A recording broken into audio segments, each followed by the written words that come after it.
এবার বন্ধুরা দেখে নেন মিষ্টি বানাতে কী কী লাগে সেটাই দেখাচ্ছি। এখানে ময়দা দিয়েছি 2 চা চামচের মতো, ঘি দিয়েছি 1 চা চামচের মতো, চিনি দিয়েছি 2 চা চামচের মতো, এলাচের গোটাগুলো দিয়েছি। তো এগুলোকে প্রথমে আমি মিশিয়ে নিচ্ছি, তারপরে আমি ছানার সাথে মেশাবো।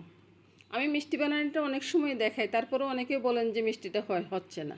কেন হচ্ছে না আপনাদের মিষ্টি সেটা আমি বুঝতেছি না। যদি ঠিকঠাক সব কিছু এভাবে দেন তাহলে অবশ্যই মিষ্টি হবে, সেটাই বলবো। আমি এখানে 2টা বালিশ মিষ্টি বানাবো। বালিশ মিষ্টি একটা আধা কেজির মতো হবে।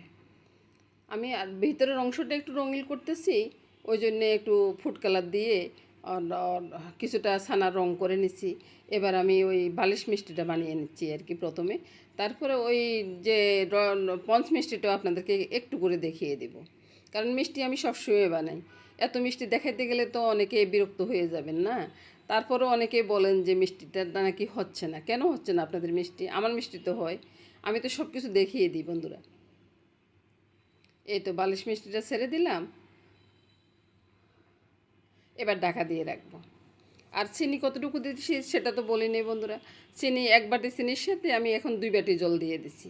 তো মিষ্টিটা হইতে থাকুক, ততক্ষণে আমি জল গরম করে করে একটু একটু করে দিব, আরও 1 বাটি জল। এভাবে মিষ্টিটা বানিয়ে নেব।